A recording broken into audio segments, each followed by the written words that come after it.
Good evening. Welcome. Thank you for joining us. The video of this meeting is streamed live on YouTube and will be available on Facebook and the Village's website. I'd like to call this meeting to order at 7:40 and ask Clerk Saladino to call the roll. Trustee Augustine. Here. Trustee Gale. Here. Trustee McGee. Trustee O'Brien. Here. Trustee Peterson. Here. Trustee Thompson. Here. And President Kugler. And here. And Trustee McGee let us know that she was having a family emergency, and if she's able to come, she'll be late, but she wasn't positive if she would be able to come today. With that, I would ask for Rennie and Jane West to come up to the microphone to lead us in our Pledge of Allegiance tonight. And maybe we can help with the microphone.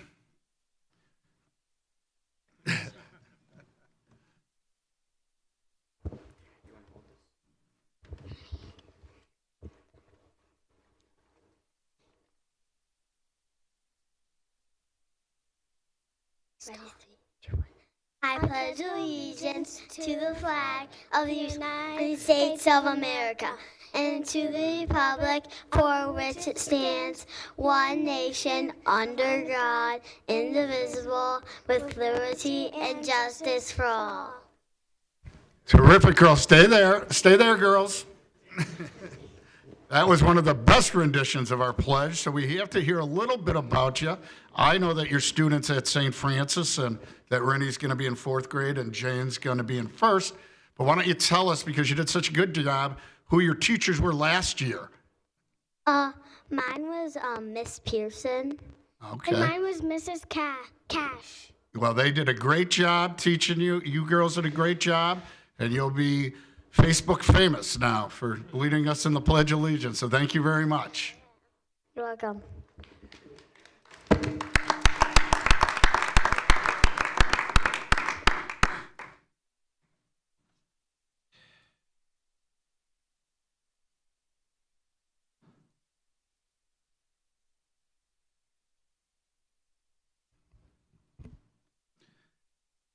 As some of you may know, I've had the privilege of recently starting to serve on the Grange Hospital, which is UChicago Advent Hospital, Grange Foundation Board. And it's been a real privilege to serve them. The hospital has been a tremendous partner also with the village. And they agreed to serve as a heating and cooling center when necessitated by the weather. And more recently has opened up an unused wing of the hospital to allow our police officers to train on essential tactical skills. The strength of LaGrange as a community is built on relationships such as this. And I'd like to formally thank the hospital for their partnership. Again, they do a great job for our community. Moving on, this weekend, coming up is the annual LaGrange Craft Fair. It's going to be held July 13th and 14th in downtown LaGrange. It's a highly regarded and popular event. It's one of the top 200 craft fairs in the country, and I would say obviously the best in Illinois, and there's always something for everyone. I encourage individuals to spend a few hours at the fair and see all that is offered. Thanks to the LGBA for their efforts in organizing the events.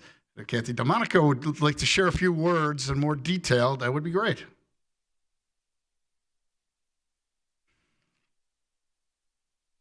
Thank you, President Kugler. The craft fair is in its 50th year this year, and that is something to really celebrate. We're really excited about the fact that we've had the LaGrange Craft Fair here, and it has such prestige around the nation and around Illinois. So we're really excited this year. Again, lots to celebrate. We have over 200 booths. The event will take place down LaGrange Road once again and up and down Harris Street. We have plenty of parking with Cosset and around town, even though there is some parking under construction, but we think we have that all handled. I want to thank Public Works, police and fire and charity for all your help and support, and the entire village for your help and support on this event. Again, it's a great one. This is one of the signature events for the village of LaGrange, so thank you, everybody. And thank you to the LGBA. It truly is a signature event. We love welcoming people from all over to see our great village. And since it rained a lot over the weekend, we're sure that it's all going to be sunny skies for the craft fair.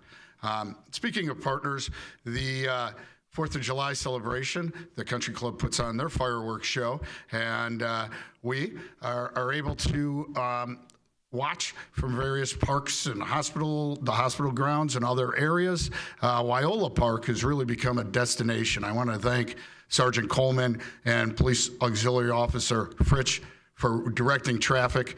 A few years back, there was a young girl who now I think graduated college this year who got hit by a car. And so safety is important to us. I appreciate the police and fire for all their work on July 4th. It's not an easy day for our first responders.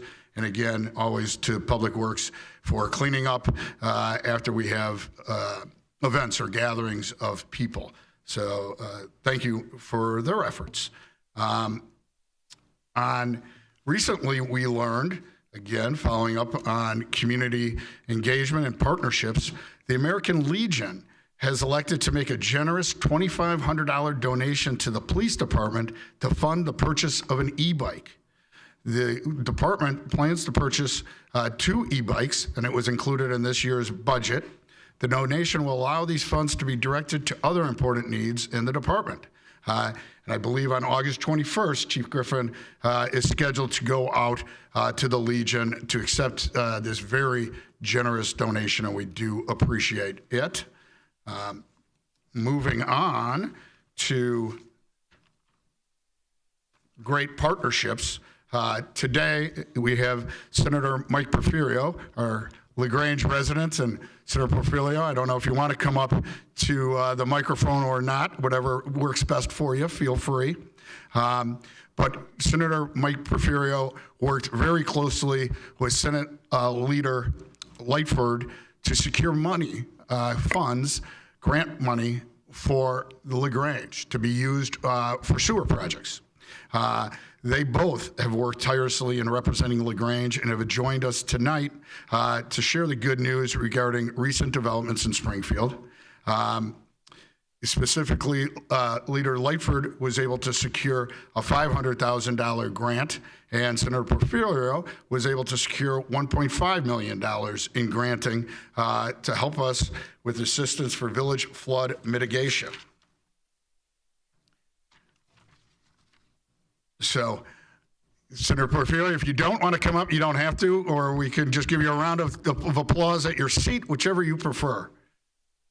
Okay.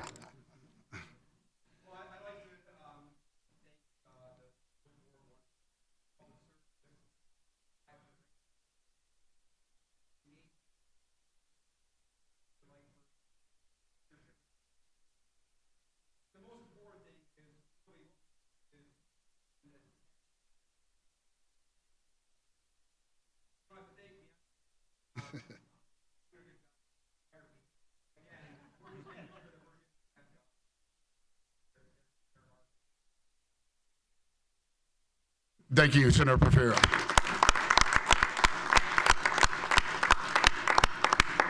And we do appreciate your hard work and Senator Lightford's hard work down in Springfield. With that, I would ask if, first, as you know, our summer schedule, we are canceling the next 2 meetings. We're not going to meet the second meeting in July or the first meeting in August. That means our next village board meeting will not take place until August 26th. Staff, however, will be working diligently in our absence, and the board is available by email if there's any concerns in the meantime. With that, I would ask if there's a manager's report. There is. Thank you, President Kukler, and good evening, everyone. Item A under the manager's report for this evening is relation to Title II, Part 2 of the Village Code. This is the next step in one of several that is part of the process of comprehensively updating the Village Code. The proposed updates to Title II, Part 2 have been reviewed by the village's consultant, staff, and village attorneys. They are now presented to the village board for consideration. As has been the case in the past, it includes multiple attachments. The first is a table listing more substantive changes and an accompanying explanation. There's also a clean copy and strike-through version of this segment of Title II as well. Staff is prepared to capture the thoughts and input of the village board on these proposed changes, which will then be incorporated into a final draft for approval at a later date, sometime in fall. That final draft is planned for the fall, and that concludes my report. Again, we look forward to any feedback that there may be. Thank you, Manager Knight.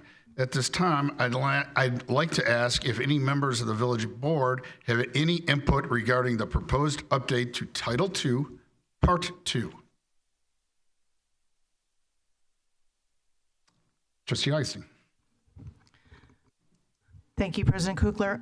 I had a question, and this general language change is in two places regarding the village community development role and public works roles.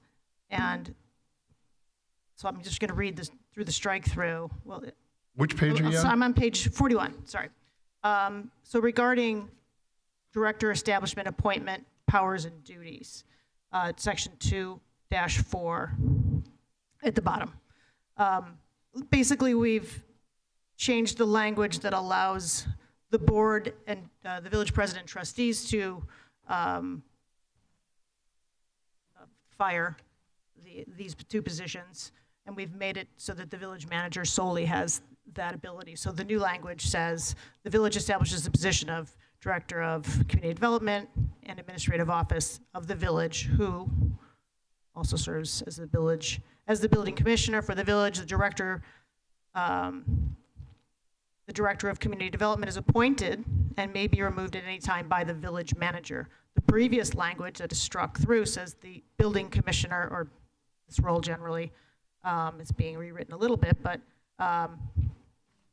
shall be appointed by the president and board of trustees on the recommendation of the village manager. And generally the same language for the public works. So I'm wondering why are we not able to weigh in on those major changes of senior management?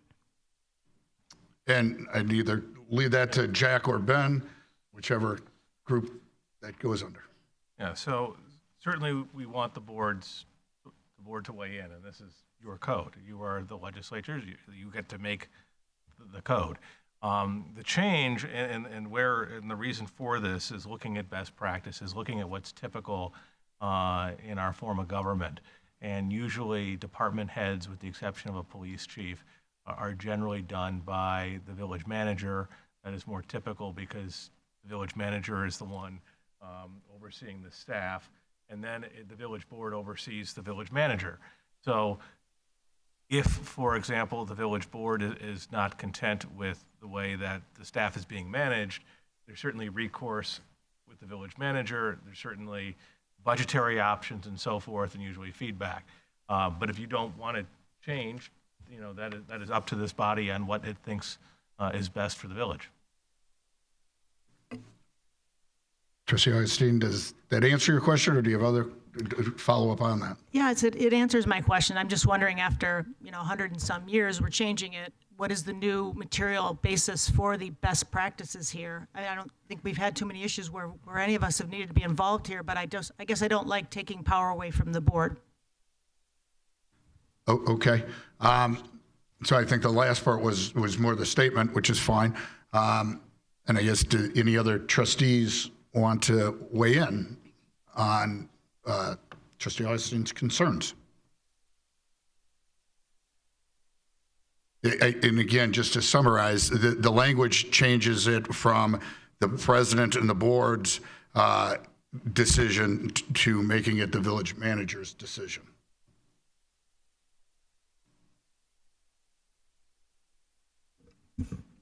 I just want to ask, your question, Trustee Augustine, was that in the past, and this for several decades going back, it's been the decision of the president and the trustees to make that? And your question is, why are we changing that? And you're comfortable with the current status quo, is that correct? Seeing as we rarely need to invoke anything, but liking to be involved in major decisions, I think it's always good to run that past the board. And I think Jack's a great village manager. I'm sure he's going to make great decisions, but I think that these are things that do seem such critical positions, as I said. So I would think that we would want to still retain the ability to be involved in the decision-making, should this happen. And, it wasn't on my radar before reading this code, so I didn't have much time to process this, or I would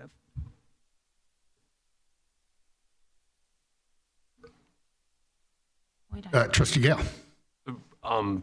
Just so I'm clear, though, on procedurally, like, we're not voting on this tonight, right? Like, this is just for our review and comment. Is that correct? Okay. Absolutely, yeah. And in the case that it provides a little context to the board, this is one of several suggested updates to the village code that reflect modern best practices. So just to kind of point out at this particular section, if you look at the strike-through version of this, you'll see that there are code references dating back to 69, 1970. That was more of the way in which these things were handled at that point in time. What we're suggesting is just a modern reflection of how things are typically handled in municipal settings at this stage. But again, it is presented for your consideration. If you find that it's not in the best interest of the village, then that's what we want to hear at this stage. What we do with that feedback that we receive at this point is we'll compile that. And then at the end, when we're considering the comprehensive compilation of the village code, then we'll present that, what you were contemplating and discussing at that time, and then what the decision points can be. So that's the process that we've laid out. So to follow up on that, would you recommend that myself and the staff then email you with questions, concerns, comments, positive, negative, on that so that you can compile it? Absolutely. We're happy to accept those in a form here tonight or via email or give me a call. We're happy to compile those. We have a long way to go. This is a lengthy village code, and it's a very big lift for us to get through. So we want to hear as much as we can upfront so that we could make that part of the process and keep it moving. So sticking just on these 2 points, I think it's community development and director of public works. Does anybody else want to share thoughts tonight? Trustee Peterson. She makes a good point, and I am not prepared to make a decision at this time, and I'd like to consider it, but she makes good points. Thank you. I would agree. Trustee Thompson. And I agree. I think it's something we need to consider, but also because we have Charity in a dual role right now, so are we even changing the code that it doesn't match what we do anyway? We have an assistant village manager / community development director, so it seems like we're not clarifying the code far enough, or is not temporary. But is this just because Charity's in the role that they're combined positions, and it would be hard to fire Charity from one role and not fire from the other role? Not saying trust me, but it's kind of a weird position to put it into. So I think it needs more clarification how we operate with it. Our legal counsel, Ben Schuster, is going to weigh in on that. Yeah, so certain roles are carved out in our code, but there's a lot of roles that are not. All personnel do not end up in the code. Now, if you wanted to put a provision about having an assistant manager, you could, or a deputy manager, but the one thing to think about is also if you make changes over time, whether it's a deputy manager, assistant to a manager, or what other staffing you do based on budgeting, based on your needs at any particular time, then you're amending your code to do it. So typically in a village code, you will not see every position carved out. There are some pursuant to the only municipal code that you're supposed to have, and it's a good idea to have in the code. I mean, police chief, fire chief, director of public works, community development director, certain things, have specific roles legally, and so we put them in. But if you desire to have the deputy manager position put in, that can be added to the code, certainly. Okay. Trustee Thompson. Yeah, mine was more just for clarification because it doesn't match currently. I guess, so clarification, the board is involved in picking the police chief, but not the fire chief going forward? Or is fire chief and police chief considered same type positions? I believe it's the same type, so the way we have done it, and And if you can direct us to the page. yeah, let me do that real quick. It's hard with all the redlining.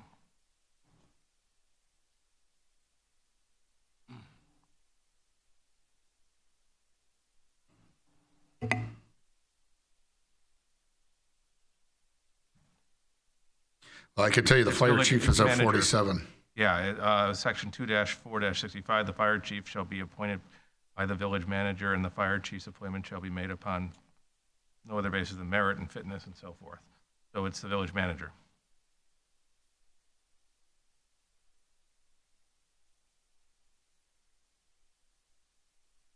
And where's the police chief at?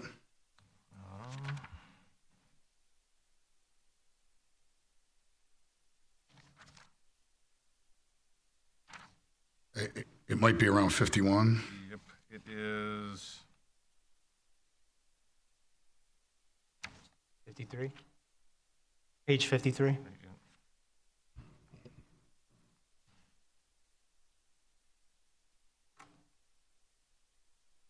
Village president with the advice and consent of the board of trustees on the recommendation of the village manager.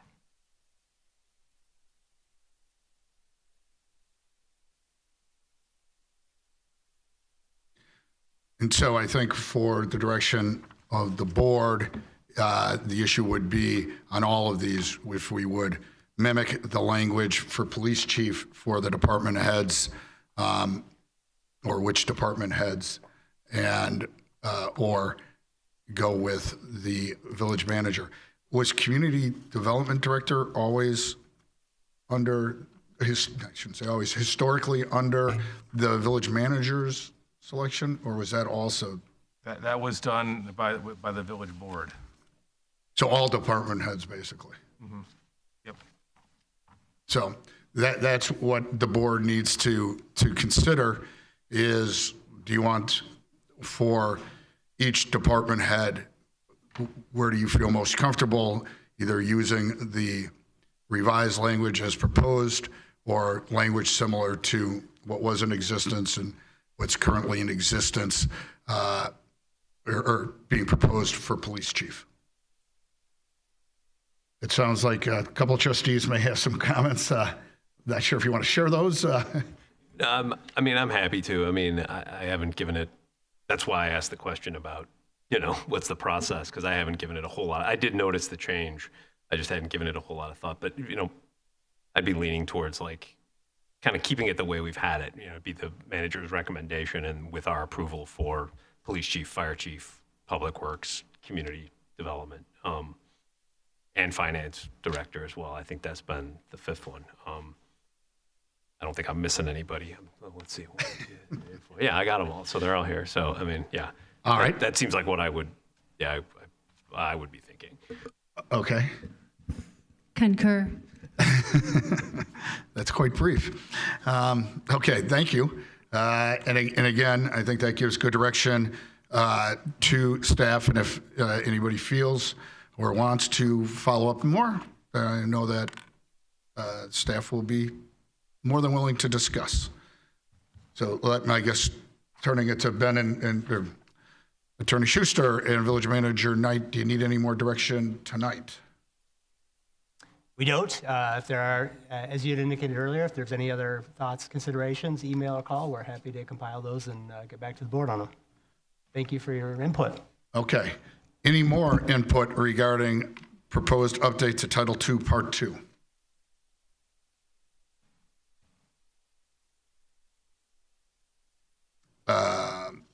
Thank you again, trustees, for providing your input and effort, and thank you for the efforts of our village attorney, Ben Schuster, and all the staff. I know that the administration and community development spend a lot of time on this revision, and it'll be great when it is all finalized. With that, I would ask Village Clerk Saladino to read the items on the consent, followed by those items appearing under current business. Matters on the consent agenda will be considered by a single motion and vote because they already have been considered fully by the board at a previous meeting or have been determined to be of a routine nature. Any member of the Board of Trustees may request that an item be moved from the consent agenda to current business for separate consideration. Item A, an ordinance amending Chapter 91 of the Code of Ordinances of the Village of LaGrange regarding fire alarm monitoring. Item B, a resolution approving a service agreement with inspectionreportsonline.net for web-based reporting services. Item C, an ordinance authorizing disposal of personal property owned by the Village of LaGrange. Item D, an ordinance creating an additional Class G1 liquor license, Madison Local LLC, doing business as the Elm Restaurant. Item E, a resolution approving a letter of intent and certification of financial capability between the Village of LaGrange and the U.S. Army Corps of Engineers. Item F, a resolution amending the fiscal year 2023-24 operating and capital improvements budget. Item G, July 8, 2024 consolidated voucher. Item H, minutes of the Village of LaGrange Board of Trustees meeting Monday, June 24th, 2024. Current business. This agenda item includes consideration of a matter being presented to the Board of Trustees for action. Item A, an ordinance granting zoning variations regarding minimum front yard, minimum interior side yard, and maximum building coverage for a porch at 815 South Catherine. Item B, a resolution approving the purchase of GTAC body-worn camera, interview room fixed camera systems, and associated services. Item C, a resolution approving the agreement with Flock Group, Inc. for installation and maintenance of license plate reader system. Item D, a resolution approving task order number 283 with Baxter and Woodman, Inc. for design engineering services for the 6th Congressional District Combined Sewer Rehabilitation Project. Item E, a resolution approving a contract between the Village of LaGrange and M&J Asphalt Paving Company, Inc. for the 2024 sidewalk replacement program. Item F, water system improvement recommendations from the Infrastructure Capital Plan Engineering Study. That is it.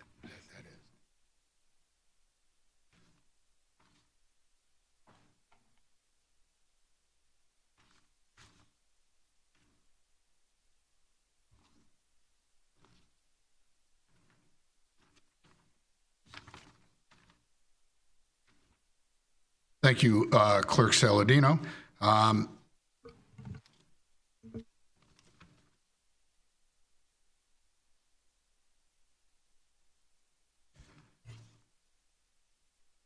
May I have a motion to approve the, we need public comment first? Yeah, sorry. At this time, I would entertain any comments from the public regarding matters on tonight's agenda.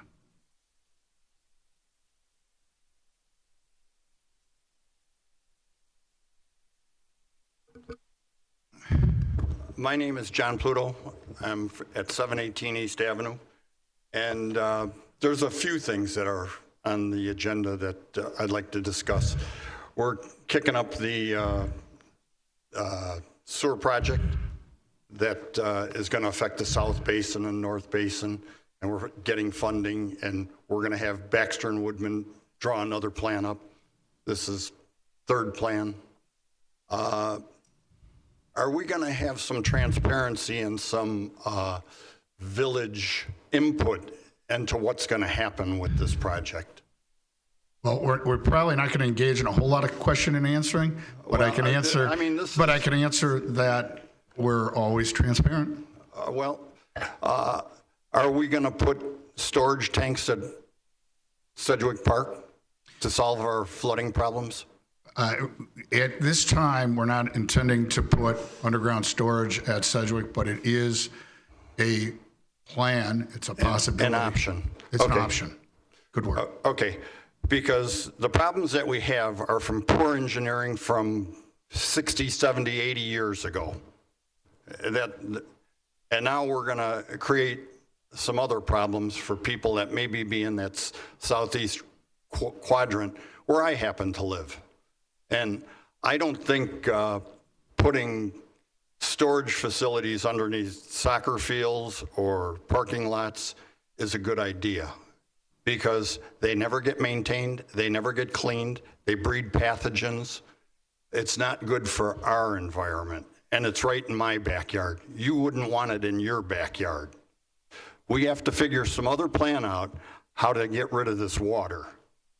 And the problem is that 54-inch sewer that went across that quarry used to be a combined sewer. And in 1982, we stopped using that sewer, and Lyons Township put in the double sewer over in my area. That sewer could have carried the 51st Street water to the McCook Ditch, and East Avenue wouldn't be flooding right now. Some of this problem is part of IDOT and the state. They should have relocated that pipe right into that old combined sewer and kept using it, but it stopped being used. Now we have a problem because now we want to bring another sewer with the same amount of water coming down 50th Street from Brainerd Avenue, and that comes from all the way in unincorporated Lyons Township and everywhere else.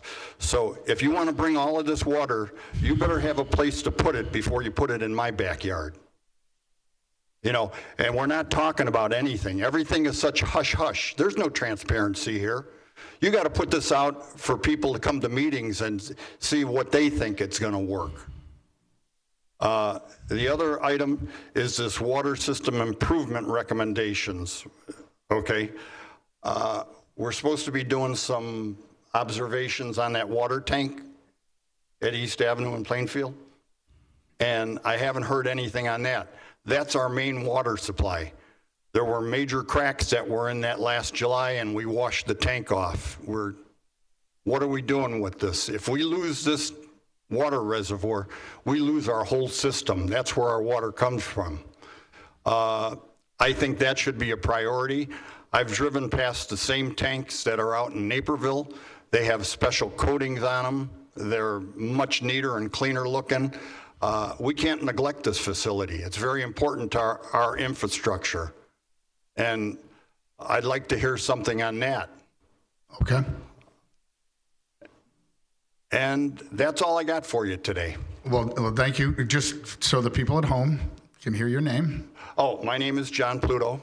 Thank you. And if anybody wants to get a hold of me, I'm 5 doors or 6 doors off of the park at East Avenue, 718. Thank you.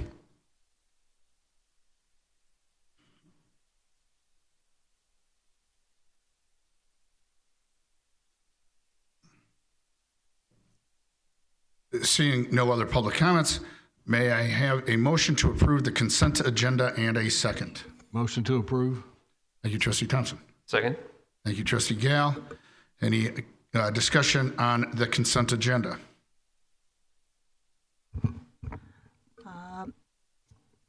Thank you, Mr. President, for looking my way. As I've previously stated, I recuse myself from voting on any agenda item related to the village prosecutor. Thank you.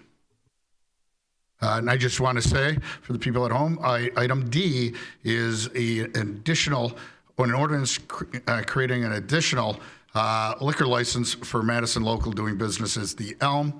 That was heard by the Liquor Commission earlier today and approved, and now approved by the board. The Elm is looking forward to beginning catering off premises. And we know that they do a great job at their restaurant and banquet facility, and we know that they'll do great catering. So we are excited about their continuing success. Without any further comment, I would entertain a roll call vote. Clerk Saladino. Trustee Augustine. Aye. Trustee O'Brien. Aye. Trustee Peterson. Aye.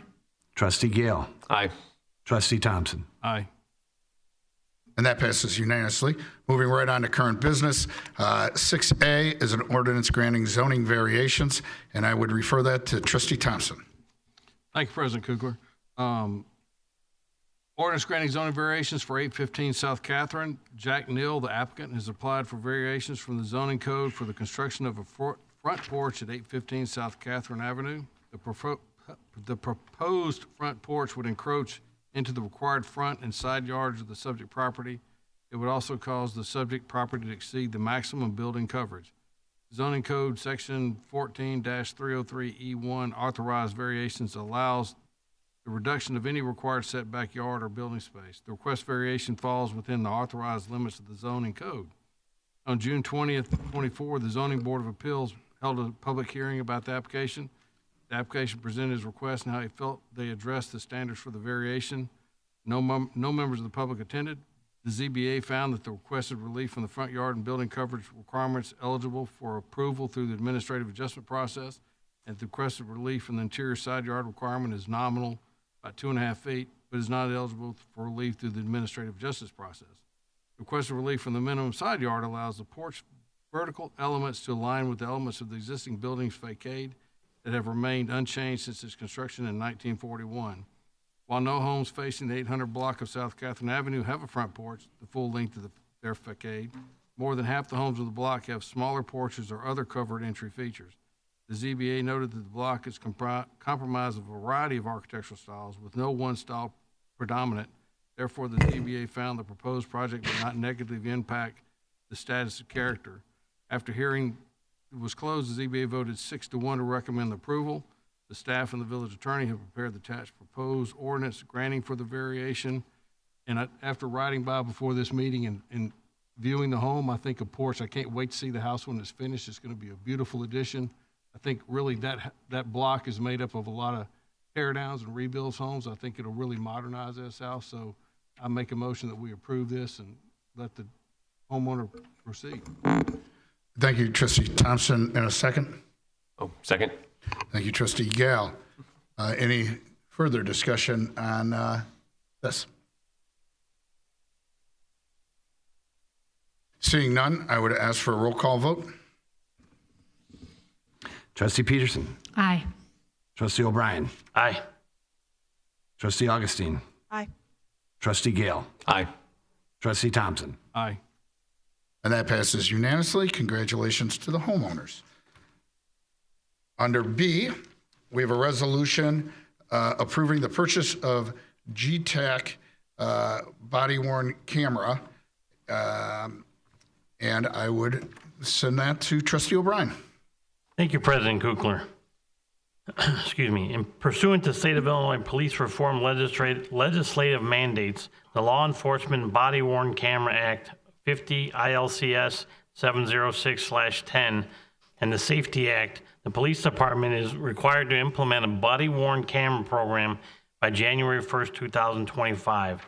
This program includes personal body-worn camera equipment for every sworn officer, information technology hardware and support, and data and image storage. The department is now seeking to purchase the associate equipment to provide ample time to create program-specific policies as well as train personnel on the use of the equipment and related requirements. The goal is to have the body-worn camera program operational well before the January 1st, 2025 mandate. Police department staff have identified GTAC Incorporated as a manufacturer most suited to supply equipment that will best meet the needs of the village. GTAC is an industry leader in police technology, including body-worn and in-car camera systems, as well as data and evidence storage technology. GTAC is exclusively sold through their regional partner, Midwest Public Safety. The Grange Police Department vehicles are presently equipped with GTAC in-car camera systems. The GTAC software platform utilizes industry-standard technology that provides enhanced image quality and data sharing technology. The GTAC body-worn camera system utilizes existing shared data and image platform currently in use for the in-car camera system and allows for the sharing of all audio and video evidence with the Cook County Court System and the Cook County State's Attorney's Office. In addition to body cameras, one GTAC fixed camera system for the police department's interview room was included to ensure consistent audio and video platforms for all mandated police activities. The existing legacy system no longer functions, and the proposed GTAC solution provide efficiencies associated with sharing a platform with the in-car and body camera systems. Midwest Public Safety was awarded a contract through Sourcewell as a national purchasing cooperative that solicits competitive bids for services and equipment on behalf of government agencies for GTAC law enforcement equipment. Through Sourcewell, the village is able to take advantage of Midwest Public Safety's competitively bid pricing for the procurement of GTAC equipment. The total cost for the initial equipment and software purchase, configuration, and data storage is $69,914.40, with approximately $14,508 recurring data storage coverage per year after year one. Implementation of the program is also expected to represent additional expenses related to operational requirements, which include personnel costs associated with managing data and images, responding to freedom of information requests, and technical assistance support. Funds of $80,000 were included in approved fiscal year 2024-2025 budget in the Equipment Replacement Fund. Staff recommends approval of the proposed resolution approving the purchase of GTAC body-worn cameras, interview room, fixed camera system, and associated services. I move to approve a resolution approving the purchase of GTAC body-worn cameras, interview room, fixed camera system, and associated services. Second. Thank you, Trustee O'Brien and Trustee Peterson. Any discussion on this? I see none. Chief, do you know when we can expect our officers to all have body-worn cameras? So the requirement is to have it by the January 1st mandate, but we're looking to get it well before that. There will be a training component to the body cameras as to when they are to be used and not to be used. There will be some policy work that will also be involved before that training goes out. So there is still several months of work to go into it, and it'll take a couple months before the cameras come in. But I would anticipate late in the third quarter of the year, we'll be live with the body cameras. Terrific, and thank you and for you and your team's hard work to date, and we know that there's a lot of work to get it up and running, and we appreciate everyone's efforts in that regard. I think it'll be great. Moving on to item C, resolution approving agreement with Flock Group. Oh, sorry, we have to vote. Thank you, Clerk Saladino. How about we do a roll call vote? Trustee Gale. Aye. Trustee Thompson. Aye. Trustee Augustine. Aye. Trustee Peterson. Aye. Trustee O'Brien. Aye. And that passes unanimously, which is important that it passes, so I'm glad for the reminder. Now I'll move to item C, current business resolution, approving agreement with Flock for installation and maintenance of license plate reader system, and that's also to Trustee O'Brien. Thank you, President Kukler. A safe, accessible, and engaged community is one of the 4 strategic priorities identified in the 2024-2027 strategic plan. In an effort to deter crime, gather evidence, and identify offenders in criminal investigations, the police department is requesting to enter into an agreement with the Flock Group to provide fixed license plate recognition cameras at strategic locations within the village. Fixed LPR systems have proven to be cost-effective and practical technological solution to aid in criminal investigations. LPRs monitor the license plates of traveling vehicles and consist in identifying vehicles and offenders involved in crime, as well as assist in locating missing persons or vehicles associated with the amber silver alerts. The installation of fixed cameras is proposed for strategic locations throughout the village with the intent of covering major ingress and egress corridors. Flock LPR cameras are able to detect license plates of passing motor vehicles and notify law enforcement of vehicles associated with criminal investigations that have been placed on the hot list. Notifications are pushed directly to computers and squad cars. 86 local agencies in Cook County are currently using Flock cameras, making Flock the largest source for LPR information sharing in the Chicagoland area. The department is requesting to enter into an agreement with the Flock Group to purchase 10 fixed LPRs in the amount of $34,200. The village will pay a recurring fee of $30,000 annually following the first year. Under the terms of agreement, Flock will obtain and cover the costs of securing all required state and local permits for camera installation. The village will pay per camera as they are installed and made available for use. As Flock's robust customer base generates significant information sharing value that is not available through other system providers, staff recommends moving forward with Flock Group as the vendor most suited to the village's needs. Funds for this expenditure were included in an approved fiscal year 2025 budget in the Equipment Replacement Fund. Staff recommends approval of the proposed resolution approving an agreement with Flock Group for installation and maintenance of a license plate reader. I move to approve the resolution approving an agreement with Flock Group Incorporated for installation and maintenance of a license plate reader system. Second. Thank you, Trustee O'Brien and Trustee Gale. Any discussion on this? Chief Griffin, just a couple of points for the people at home. One, to make sure everybody knows this isn't a red light type camera, correct? Correct. This camera only detects license plates, and should we have an event occur in the community, we can go back and look and see vehicles that travel through that area. We could do a search for the type of vehicle. So, for example, if a crime occurred with a white Toyota Corolla, we could look and see if any white Toyota Corollas drove through town during a certain period of time. The data is kept for a minimum period of time, but it gives us an investigative tool to solve crime and bring offenders that commit crimes in our community to justice. And it's my understanding just recently, because other neighboring towns have had this technology, our police department has actually asked them to look at their systems, and they've been able to find some perpetrators. Correct. The cameras have been a big use to us in some of the other communities, and it'll be incredibly helpful to have some of them in our own town here. Terrific. With that, I would ask for a roll call vote. Trustee Peterson. Aye. Trustee Thompson. Aye. Trustee Augustine. Aye. Trustee Gale. Aye. Trustee O'Brien. Aye. And that passes unanimously. Moving on to item D, a resolution approving a task order number 283 with Baxter and Woodman for design engineering services for the 6th Congressional District Combined Sewer Rehabilitation Project.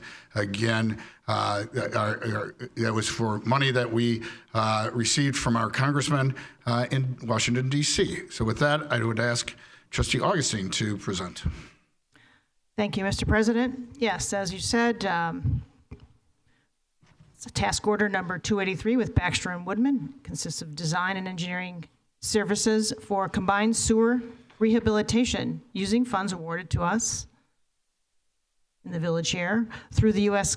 Congress Community Project Funding Grant Program. Design services will develop specifications, survey, and technical drawings for the repair and improvement of 90 sewer segments using a combination of cured-in-place lining and excavation and replacement methods within the Illinois 6th Congressional District. I've had the chance to see some of this.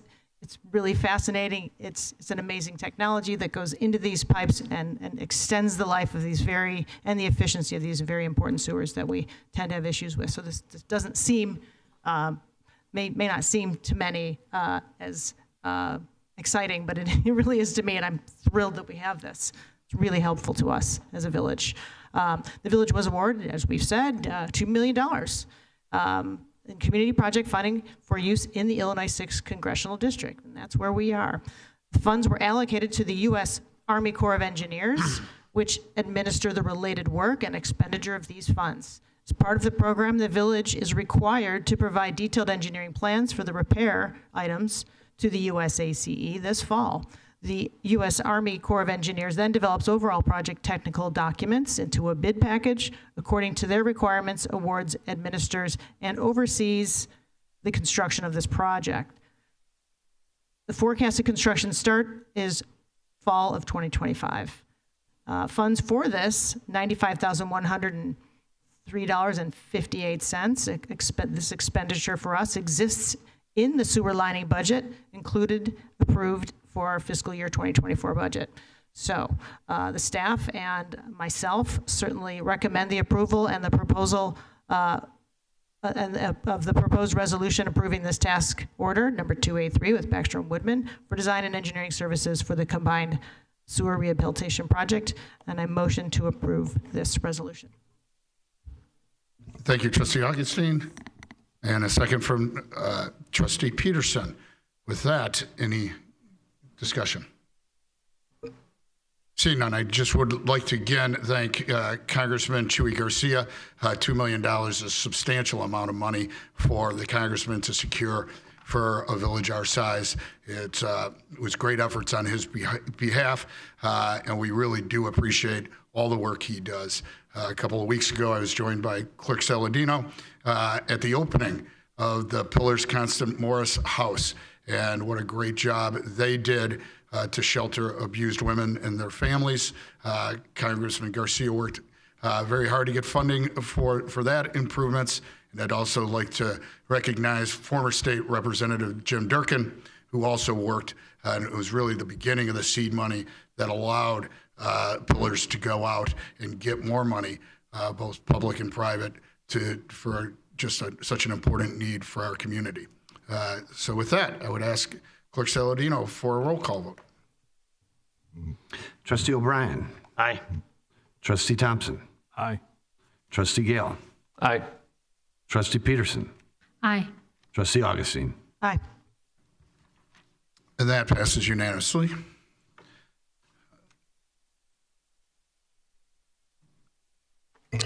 Next up, under item E, which let me turn to.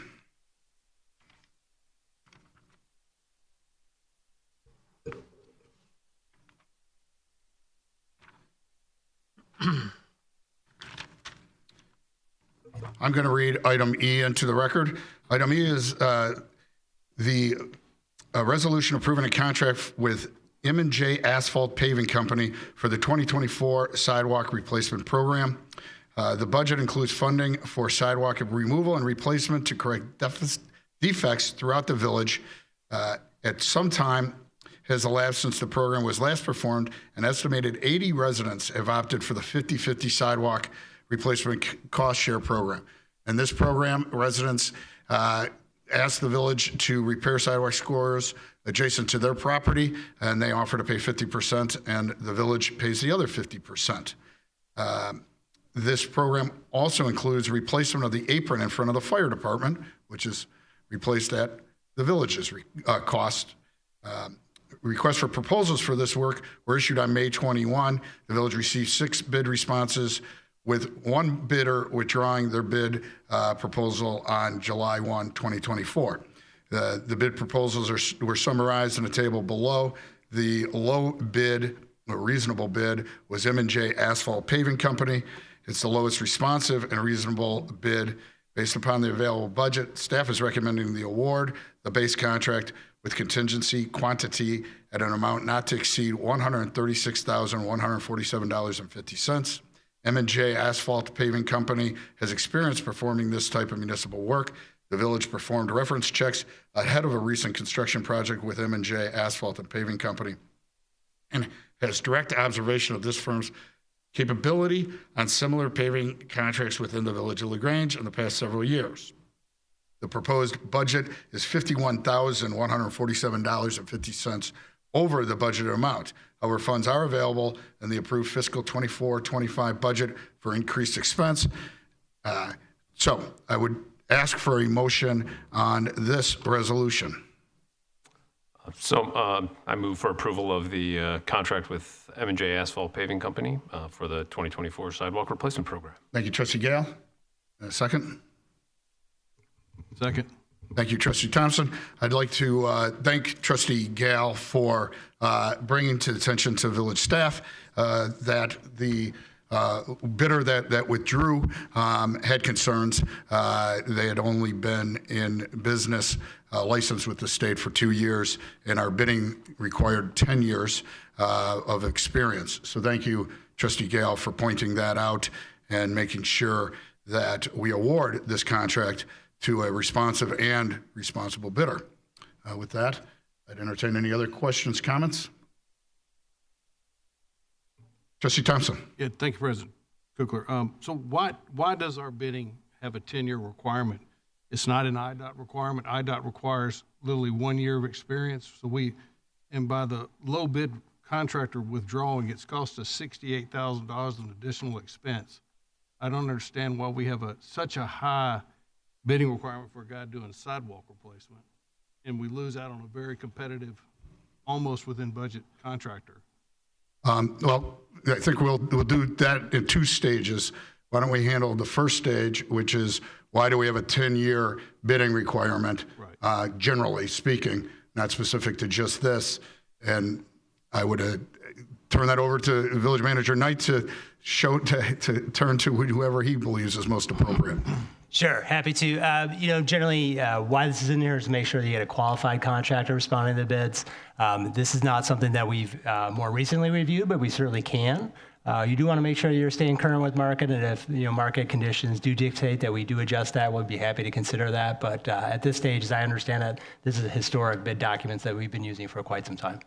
Yeah, because it seems like we're missing out on new vendors coming into business. To find a concrete company that's been in business for 10 years, this can be very difficult. We're missing out on some new companies that could help us, and obviously this one costs us a lot more money by not being able to accept a low bidder. And again, the Illinois Department of Transportation does not have a 10-year requirement for bid contractors, and they're building our highways and roadways. So I just think it would be nice if we reduce that so we could use newer vendors and more favorable pricing. I think that's a good suggestion for the board or for the staff to look into, seeing what is the appropriate year requirement. 10 years does seem high, but we can look at what other villages, comparable size, comparable economic makeup and things of that nature use, and the Department of Transportation, I think, is a good guideline also. Second part of that, well, first, does anybody else want to weigh in on staff looking at the 10-year 10-year service for bid requirements? I would. Trustee Austin. I agree, and talked about this quite a bit with Trustee Thompson earlier today. The other way of looking at the 10-year or adjusting it, if we do, would be to consider the quantity and quality of the work that the contractor has done. So, someone could be in business for 10 years, but they haven't done a lot. They shouldn't win if there's someone who's been in business for 4 years who, produces similar work to what we're looking at doing in a higher volume, and they have great recommendations. So, kick the tires a little differently on this, and we'll have to figure out how to write that. But yeah, I definitely think just as a benchmark, 10 years, and I know there are other things that you guys certainly consider, and you do look at examples of their work, and you did on the last bidder, which was fine, but because they don't meet the 10-year, they're not going to be included. So I do think we need to consider that so that we can get the best bang for our buck while still sourcing very qualified vendors for the work. And is 10-year, is that in most of is it a higher end area that we apply the 10-year for vendors, or is it just in construction? Do you happen to know, Jack? I know you haven't been here for 10 years, so you might not know. I have not been here for 10 years for sure.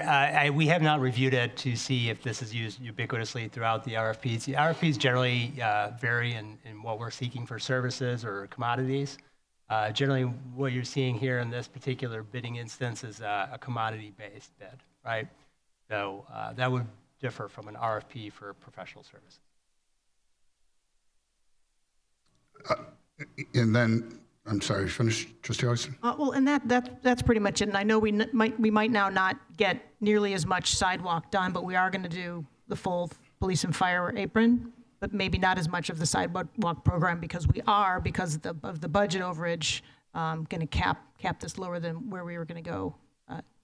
That's correct. We did have to adjust the overall quantity. We'll have to. I thought what we're voting on says the proposed bid is $51,000 over budget amount. However, funds are available in the approved fiscal year for the increased expense. So the proposal is for the base quantity of work, which is all of the sidewalk replacement associated with the neighborhood and the fire department apron, and a contingency quantity, which is roughly 10%. There are a few option items that were not included, which would have brought us up to the $183,000. That staff's recommendation was to keep it generally in line with the proposed budgeted amount. So what were the options that we're not doing? There's some additional concrete on Burlington near the fire department that we'll have to look at how to address. That's not included. We had 1,700 square feet of sidewalk replacement there. There's some additional work on Hillgrove, some additional work on Harris that was looked at. Village-owned sidewalk. That if we did receive favorable pricing, it would have been valuable, an opportunity to do that. But we'll have to look at that in a future opportunity. Okay, so it's not residential sidewalks. Okay, thank you. And to address this bidder that withdrew its bid, it's my understanding that they did not provide any references indicating that they did sidewalk work in any other municipality.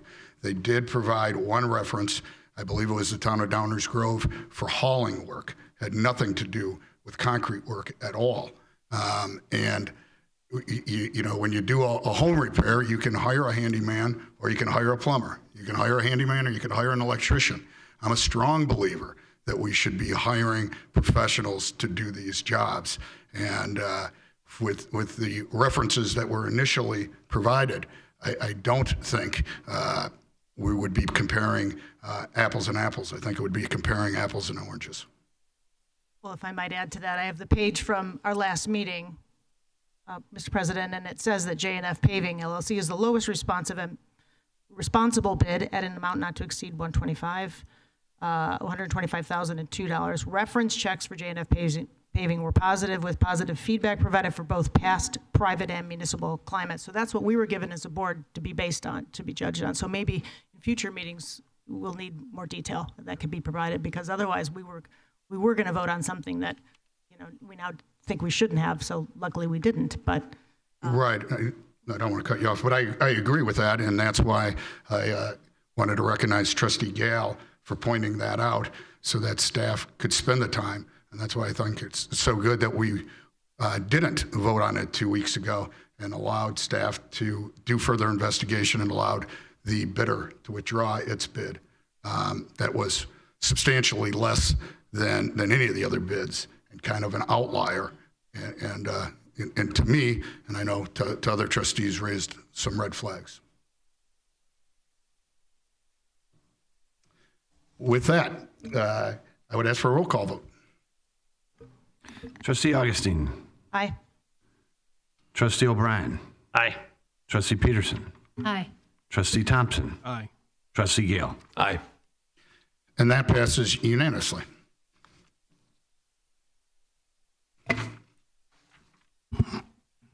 Moving on to item F, water system improvement recommendations and infrastructure capital plan engineering study.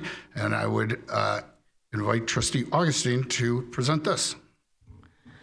Thank you, President Kukler. Yes, preliminary water system improvement recommendations and compliance with Illinois Lead Line Replacement and Notification Act. On July 11th, 2022, engineer consultants from Baxter & Woodman presented a water and sewer rate study and lead service line replacement act report to the village board. Some of you were probably here. Since that time, engineers have been engaged in comprehensive evaluation of the village's water system. Identified improvement needs are a portion of the overall infrastructure capital needs that will be identified through the ongoing infrastructure capital plan, ICP, engineering study. Evaluation of the water system includes developing a water model, then assessing water main segments by number of main breaks, age, flow, or pressure characteristics. Heat maps are developed indicating areas where investment will have the most benefit. An understanding where we will improve water main is a critical first step in developing an overall capital plan. Baxter & Woodman have identified 4.4 miles of main for improvement in the 5-year capital planning period between 2026 and 2030. Forecasting and planning for compliance with the Illinois Lead Line Replacement and Notification Act is an important aspect of planning for needed water system infrastructure investment. Compliance with state-mandated service line replacements is a significant cost driver in the scope of overall water system improvement needs. In 2023, the village improved water main on Brainerd Avenue for a segment of 1 mile with 113 services. Out of those services, 67 properties were identified as containing lead. Of those 67 that signed a contract for replacement, 49 have paid in full. With currently planned water main replacements, the village will be improving 557 lead service lines. An additional 508 lead service lines will be required to be replaced through 2030. For the 5-year period of 2026 through 2030, the total water system capital improvement costs are estimated at $39.6 million, which includes funding lead line service replacements. Water system capital improvements are a portion of the multidisciplinary ICP engineering study that includes water, sewer, streets, and other infrastructure that is subject of ongoing evaluation, with the presentation of findings scheduled for fall. Village board feedback on the preliminary water system evaluation, ICP engineering study, and the meeting of the state lead service replacement mandates is requested so that it may be incorporated into the infrastructure capital plan scheduled for this fall. So at this time, we'll be opening up for discussion and presentation. Thank you, and I just want to kind of direct the board for 1 second. So the couple of things to be paying attention to is lead service lines need to be removed and replaced. The real question is paying for it. Currently, all residents have paid for that. And the presentation today is going to be, should that be changed, and the pros and cons and different things. So I don't know, Manager Knight, if you want to introduce, or how we want to start. Sure. Just wanted to welcome the Baxter team. There'll be a number of individuals presenting tonight. Just to recap a little bit too, this is a follow-up to the discussion last held in July of 2021. So there's been quite a bit that's happened since then. Purpose of tonight's presentation is to provide a glimpse of the water system capital improvements. Those needs include the lead service line replacement that we were talking about earlier, a snapshot of how the lead service line replacement went with the replacement on Brainerd Avenue. And then we're going to provide some next steps in terms of what this process looks like and what you'll expect to see in the fall. So at this point, I'd like to invite you to begin the presentation. All right, thank you very much. Good evening. My name is Carolyn Greaves. I'm a vice president with Baxter & Woodman, and I had the opportunity to stand in front of the village board in 2022 with our first round of evaluating the water infrastructure system. So tonight is an update from that original analysis, as well as a first phase of the larger capital improvement plan, as mentioned in the introduction. I do have a big team with me here tonight, but I wanted to bring everyone, as we have been looking at the water system in particular in a lot of detail. So I've invited this team to join me this evening. So with me tonight, I have Lauren Schold. She is one of our infrastructure department managers and focuses on water system capital planning projects. In addition, I have Caitlin Wright with me here. Caitlin has two areas of expertise, and one is sewers. She's been working on sewer system improvements for the village for many years, and also thinks sewer lining is very amazing. But her other expertise is lead, so she's going to be giving us an update on where the village is at in terms of your lead inventory and your next steps. In addition, I have Ryan Moeller with us here tonight. Ryan is one of our infrastructure engineers, focusing on planning and infrastructure design. We could talk about infrastructure for hours, but we are going to keep this short for you. We have about a 20-minute presentation, but if you have any questions, please let us know as we go through here, and we're happy to dive into any of the topics in further detail for you. A little bit of an overview of what we're going to share tonight is, again, an update on the infrastructure analysis to date for the water linear infrastructure, so the pipes in the ground. We're also going to give you some of our preliminary recommendations on where we're seeing some of the needs for infrastructure renewal, the lead service update in terms of what we need to do to continue to meet the lead service laws, a little bit of an update again on some of the past projects the village has already invested in infrastructure renewal, the financing possibilities and opportunities, and some of our next steps moving forward with this project for you. So just as a reminder, the village has 61 miles of water main to maintain and manage to serve about 15,000, just shy of 16,000 residents.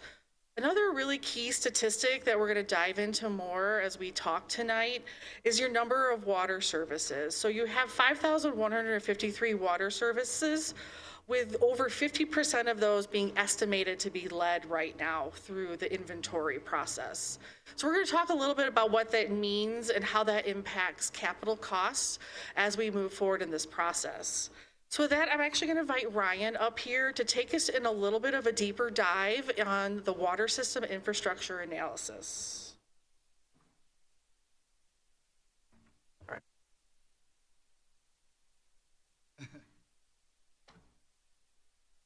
Is it on now? It's not now. All right. Well, as Carolyn mentioned, this is just part of the larger ICP, but our preliminary recommendations focus more on the water mains in the ground, starting primarily with the water main installation decade, the materials, and the diameter.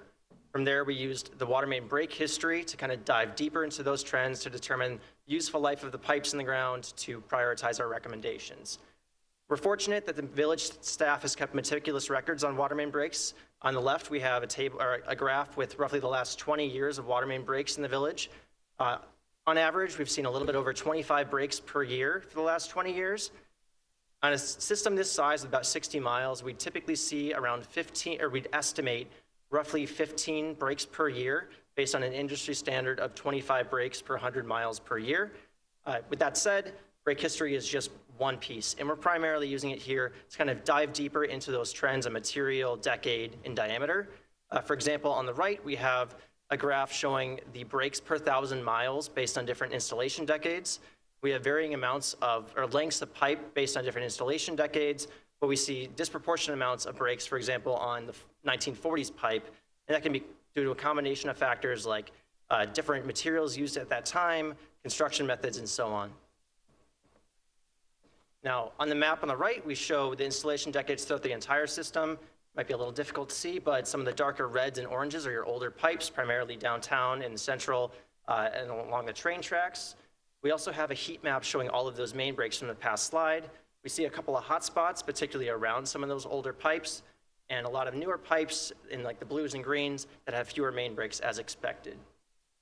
On the left, we can see roughly half of the system was installed before the 1950s, with the highest peak in the 1920s in the first major build-out. It is worth noting that the useful life that we're referring to, that we're using for this analysis, is not a direct correlation with the installation decade. Like we saw in that past slide, so the 1940s main or some other mains might not be the worst. So you might not see our recommendations match up with the oldest pipe, more so the ones that are most likely to break based on the other factors we've seen. Now, it is worth noting that when we looked at the material in discussion with the village staff, the material directly correlates with the installation decade. So for the most part, it's all the same material up until the 1970s before it switches to ductile iron. So we mainly looked at material and decade of installation together for our analysis. We did dive deeper into diameter of pipes. So in this table, we see that most of the pipes in the system are what we consider our standard water main diameters, a lot of 6-inch, 8-inch, and 12-inch pipes. It is worth noting that roughly 40% of the system is 6-inch and 4-inch, shown in yellow and red, respectively, on the right. We see that a lot in the older parts of town, in those 1920s, 1900s, 1940s mains. Occasionally, we'll see that those pipes are less capable of providing fire flow, but we're concurrently working on that model and going to use it to analyze both the existing fire flow in the system, capacity, as well as the proposed fire flow with these recommendations.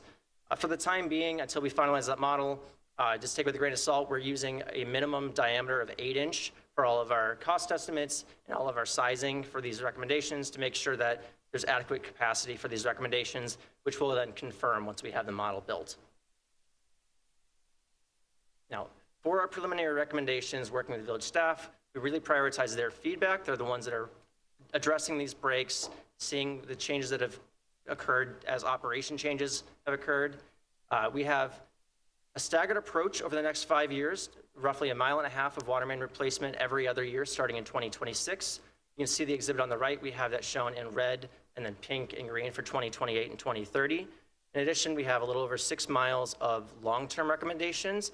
Those are other hotspots, older mains that are still something that we should consider for long-term replacement, but not necessarily as high priority based on the trends that we've seen. And we've also identified a little over 2.5 miles of mains that are in either IDOT, county DOT, or federal right-of-way. So not necessarily high priority projects, but when the time comes, if those agencies are making recommendations, the village should act to complete those projects to prioritize the effective use of funds in conjunction with some of those highway projects if they occur. Now, this is just one piece of the puzzle. The water main replacement is one small portion of the overall capital plan. Of course, when we are tearing up these roads, we'll have to take a look at some of the sewer relief projects, the sanitary rehabilitation work, the roadway work itself, and of course, lead. When we completed this work, we reviewed all of these recommendations against the existing lead service line inventory that Carolyn mentioned to come up with an expected amount of lead service line replacements with each of these projects. We'll continue to refine that value when we have the final recommendations in the fall, but to continue that lead discussion, I'll pass it off to Caitlin.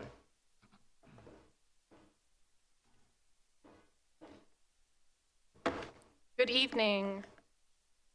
So I want to take a little bit of a step back here. I know Rick and staff have been really good about keeping the board apprised on the ever-changing landscape as it pertains to lead service lines, but I do like to take the opportunity to explain why we're having the conversations that we're having. So the first way to do that is talk a little bit about the history on lead. Unlike other things that we're navigating with the water industry, lead is natural, it's a mineral.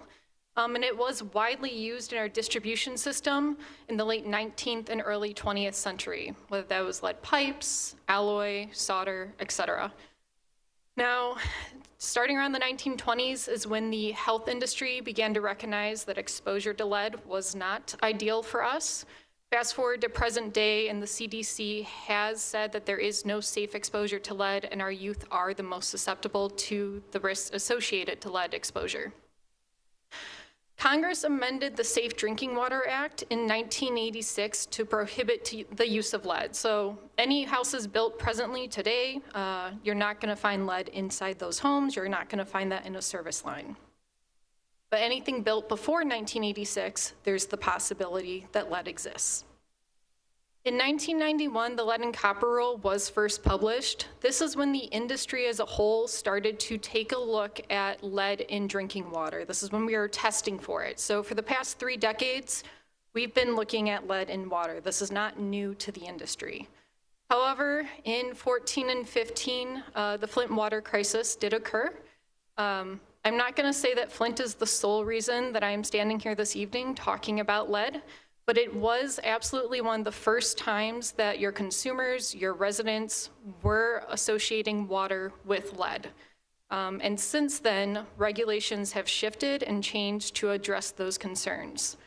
So at the end of 2021 and the start of January 2022 is when there was 2 big shifts. At the federal level, we had revisions to that lead and copper rule, the one that was introduced in 1991, and that is the lead and copper rule revisions.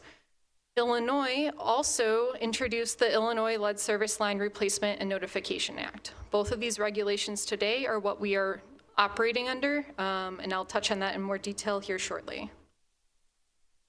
So big picture, all community water systems are needing to navigate these regulations across the United States. If you have your own private well, this does not impact you, but just about every other entity is needing to do something in regards to lead service lines if they have those in their community.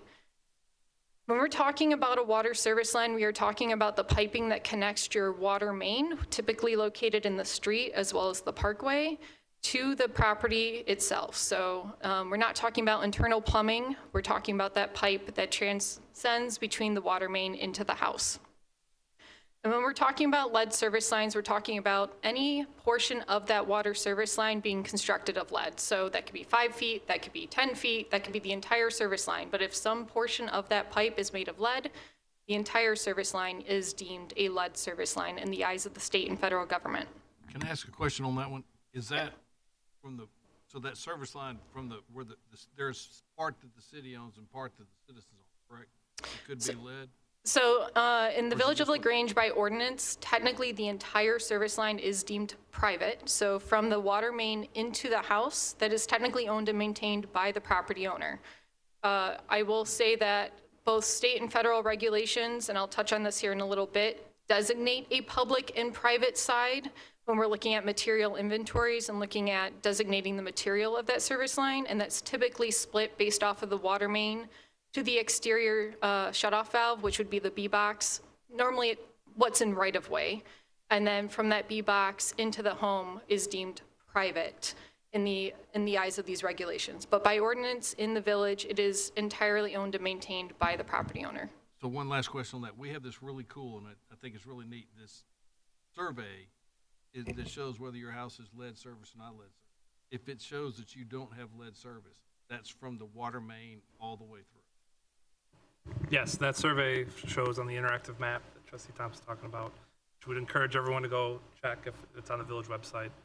But it distinguishes both sides, the supply side and the service side, and and if there's lead on either side of that, it's shown as lead. If there's no lead shown on either side, or both sides are copper, it's shown as copper.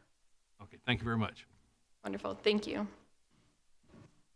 Both of the state and federal regulations require full replacement of lead service lines. So what we mean by that is going from that water main all the way into the property or the home. Partial replacements are not allowed.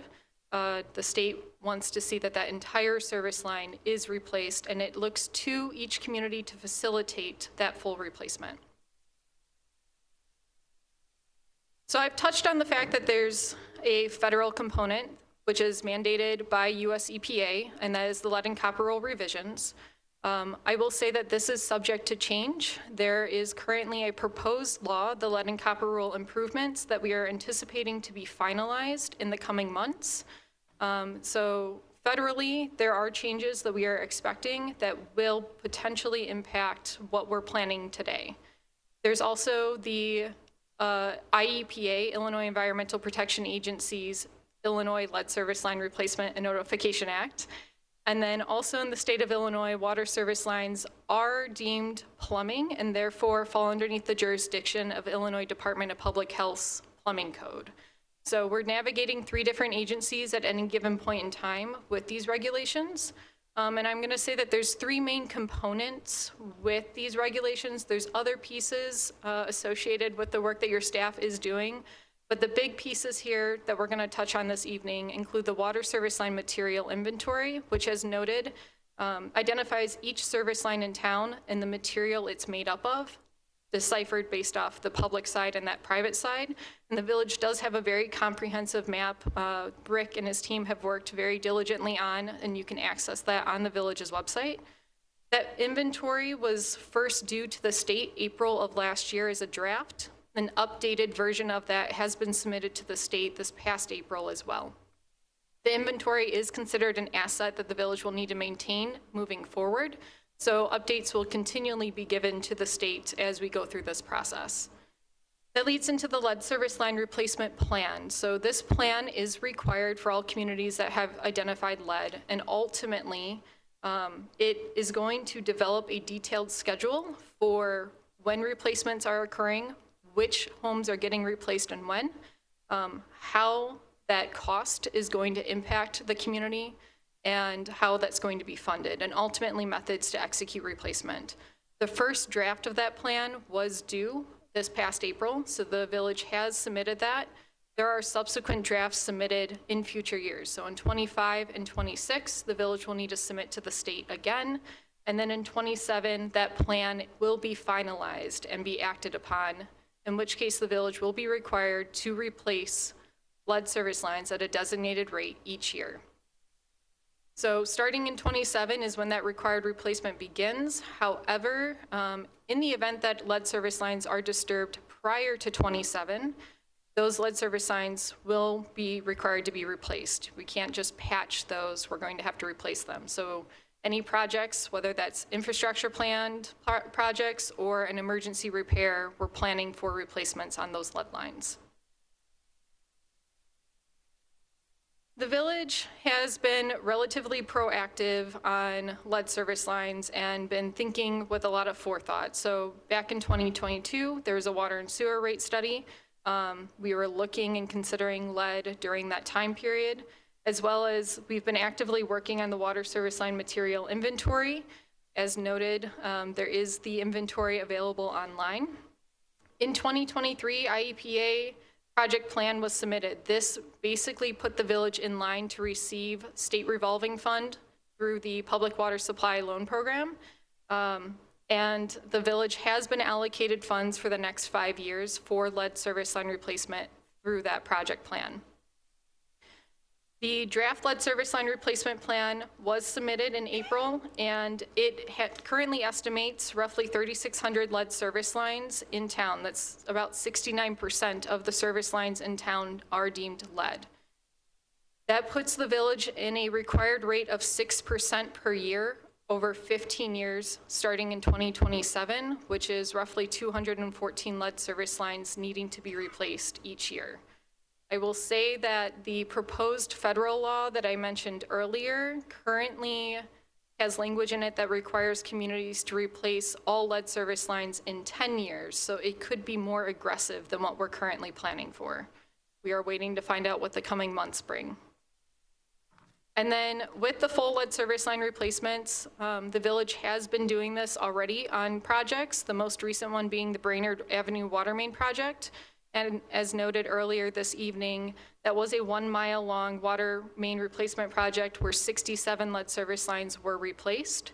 The village paid for the public portion from water main to B-box. This is precedent really for the village if you're doing any water main replacement project, whether it's a lead service line or a copper service line, you're replacing that from water main to B-box to create a nice new connection, get it out of the new roadway, out of the parkway. So that's standard practice in the village. That's not anything new or above and beyond. However, property owners did pay $6,500 for the service line from that B-box, that exterior shutoff valve, into the home.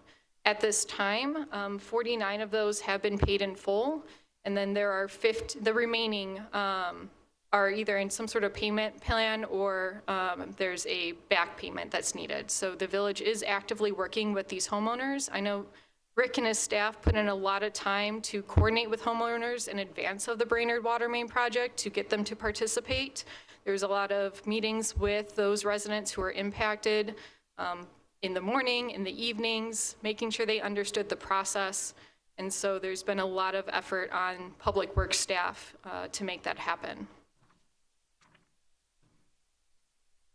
So big picture, this requirement is going to have a financial impact.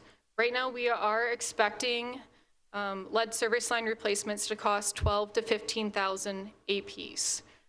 That is what we're seeing in the industry right now. I will say that if you go into Chicago, they are seeing prices closer to $25,000 or $30,000. I know communities who have seen less than $12,000. It does vary, but we did see close to $12,000 on the Brainerd Avenue project, so that does feel appropriate for the village. If we're looking at the 214 lead service lines per year and include design and construction engineering and contingency, this will have close to a $4.5 million annual impact over the next 15 years, so a total of $67.5 million. That doesn't include inflation. That does not include contractor availability, which, again, all communities are going to be required to start doing this in 2027. So I would anticipate prices to increase as we move forward through this project.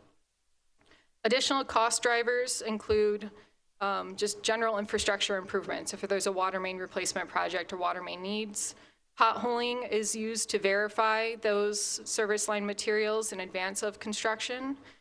Contractor engineering, bidding assistance, construction observation, as well as just general public engagement and communication throughout the process.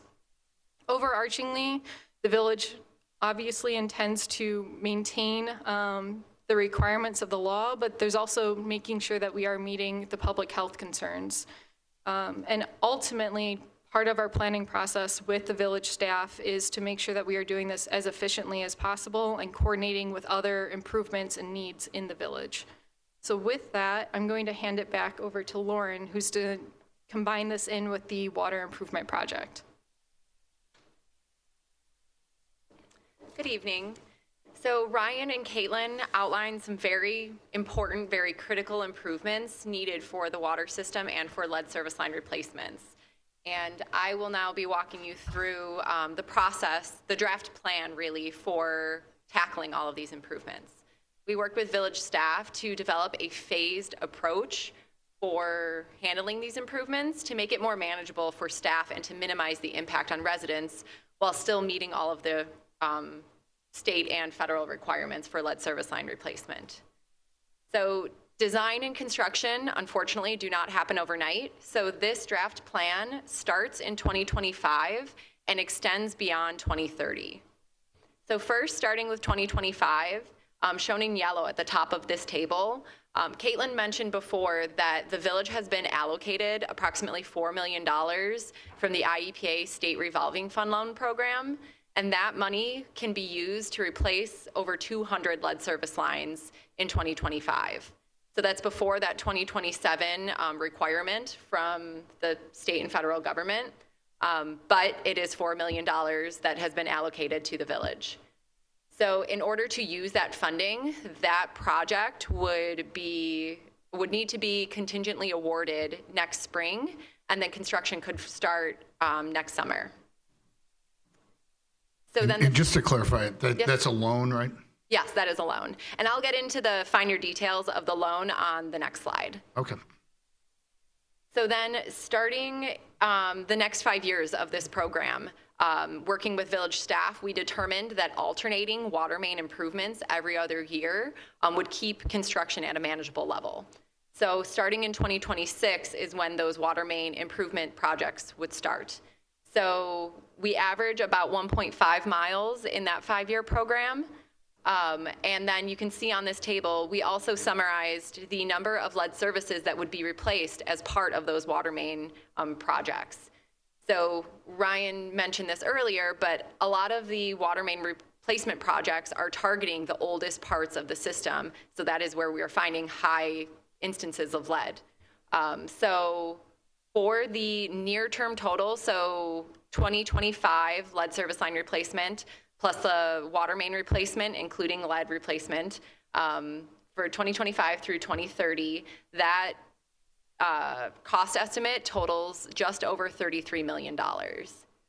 And then Ryan also indicated earlier that there were high priority projects that were identified with village staff, but were pushed off into a more long-term kind of bucket of money or bucket of improvements, and that's a little over 6 miles of water main improvements.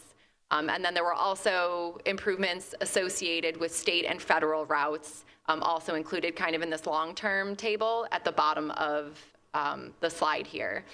So all in between 2025 and through these long-term projects, we're looking at a program total of approximately $87 million. So going back to the 2027 requirement for replacing lead service lines, because water main improvements are not programmed for every year, there would need to be a standalone program in order to replace lead services outside of these water main replacement projects. So I want to add in a little bit more information here. So these new columns on this table detail the number of lead services that would need to be replaced outside of water main replacement projects. So for example, in 2027, the draft plan does not include water main replacement in 2027. So those 214 lead service lines that require replacement would need to be done as part of a separate standalone project. But then, for example, in 2028, the 1.4 miles of water main replacement are estimated to replace approximately 185 lead services. So that would leave just 29 lead services outside of the water main project that the village would need to replace in order to hit that statutory requirement. I know there are a lot of numbers up there, so I'll pause for any questions here too.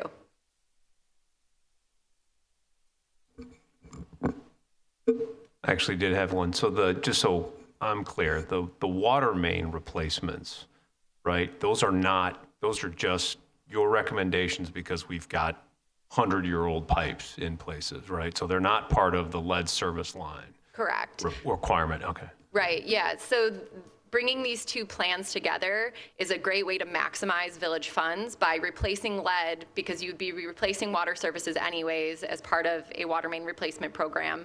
So then by teaming that, by addressing the water mains that have the highest need, highest main break frequency, and oldest age, with those locations of lead services, the draft plan aims to maximize funding as much as possible.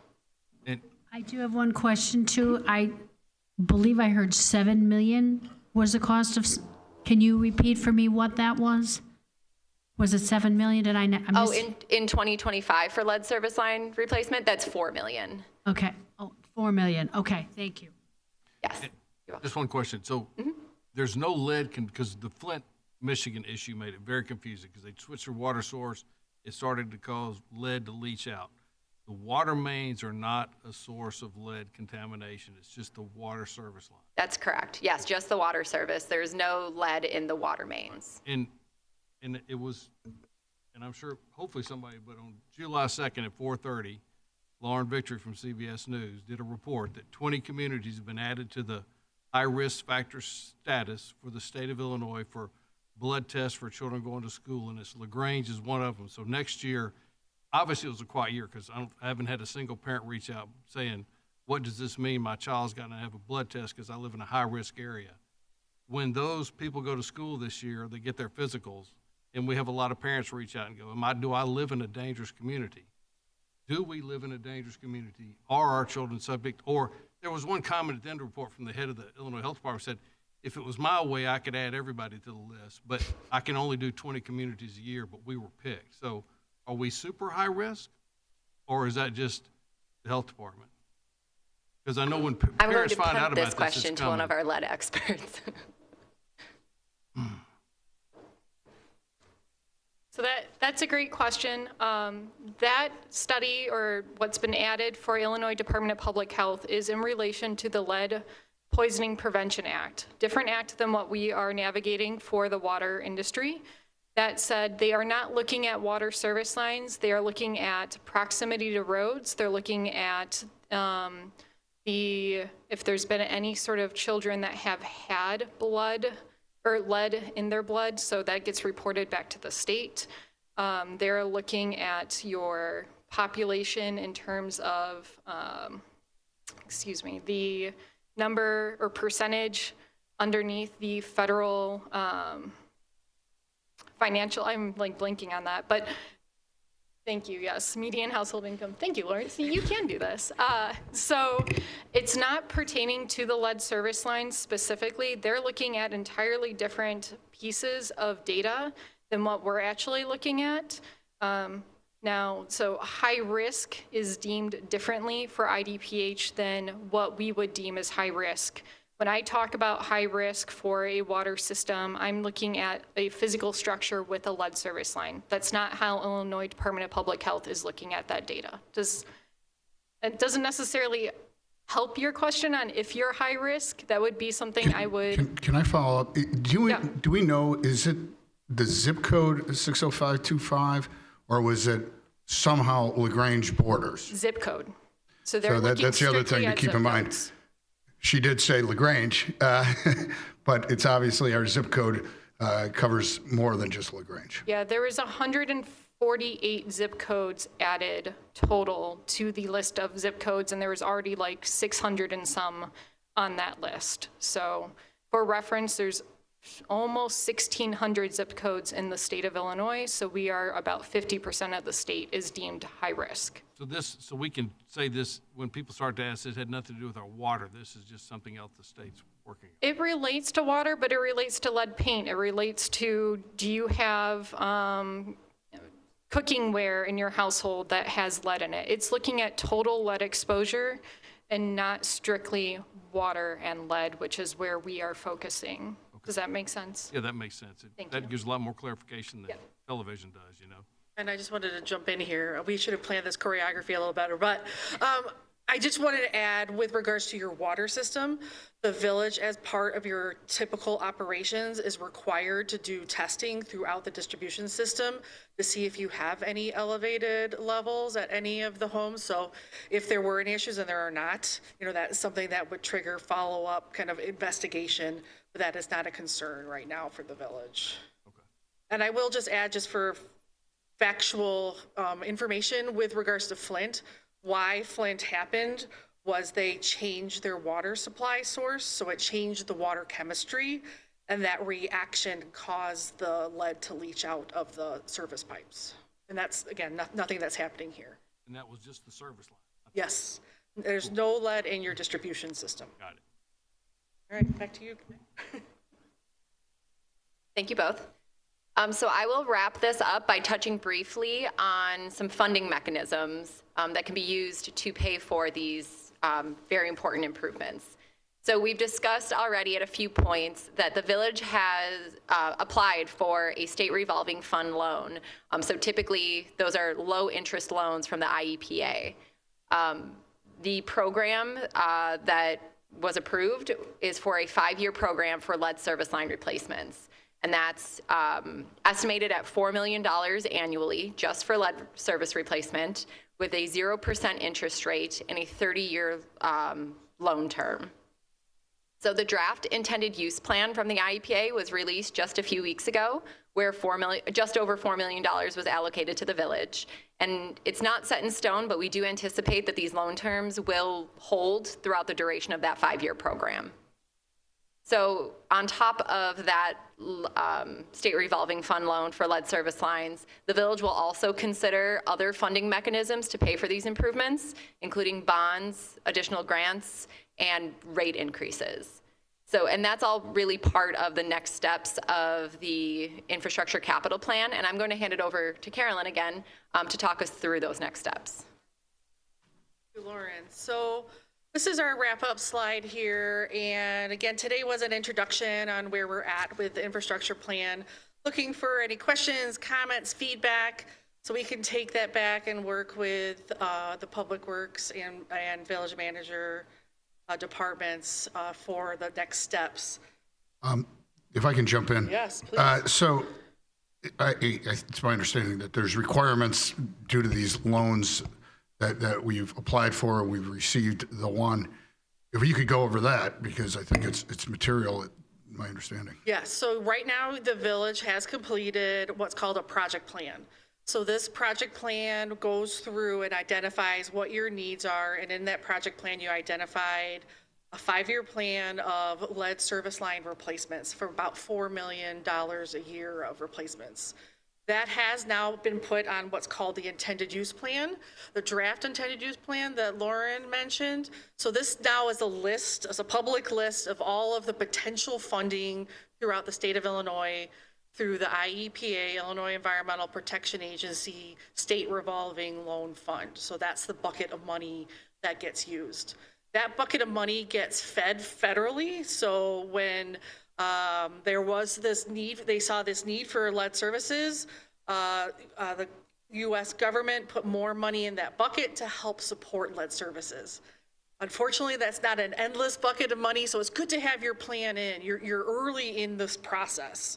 Now that you have that plan in, you can now choose to move forward with that. To move forward with that, to work through that 2025 item that's on here, if you want to use funding for this first year, the first available year would be this 2025 IEPA fiscal year. You will have to actually do a design and a bid of your lead service line replacements, put that out for your bid process, get a contractor. Once you have that, you go back to IEPA and say, we have a bidder, here's our amount.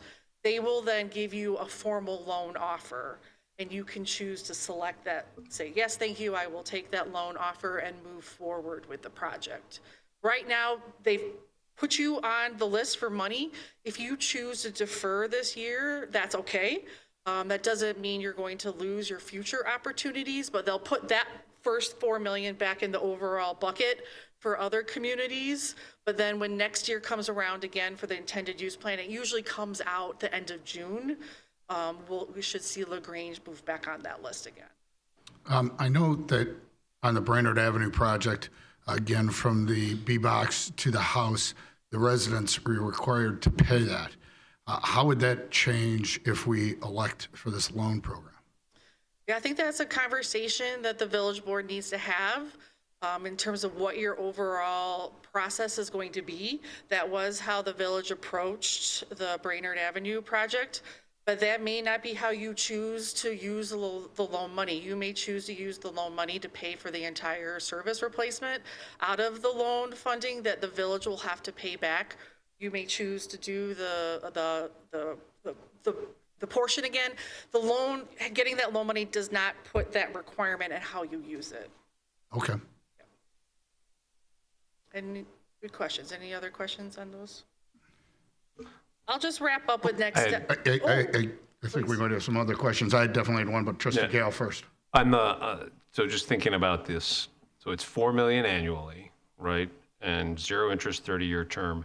So we would get the loan, use it. Let's just say we get a loan, we use it. We got to start paying it off the next year, right? Yeah, you start paying it off after construction starts. Right. So then the next year we do another $4 million loan. Yes. And then we're going to be paying year 2 on the first one, year 1 on the most recent one, right? Then we get another $4 million, and then we're paying 3, 2, 1. Correct. Okay, so Right. that's all right. Right. That's how it would work. Okay.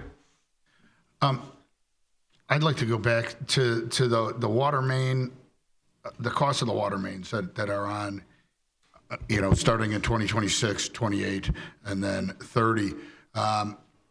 Do you know, or does Jack or Rick know how we're budgeting for these water main replacements? I assume this is just, we're saying in 2026, we're going to pick the most susceptible water mains and replace them because we want to do lead service lines. Right, so we have given preliminary selections of recommendations. And I know it's hard to see on this small map, but we're happy to provide some bigger exhibits. But you can see there in the red some of the recommendations that we feel are great to start improving your system. So with that being said, we look to fine tune these recommendations as we move forward with the next phase. We may find there's a bigger value to the overall distribution system if we maybe do one other project to add to that. So this gives us a good starting point and seeing again if that value is reasonable to look forward for the village's planning purposes. So that's some of the thoughts and feedback we'll work with Rick on, and the village manager.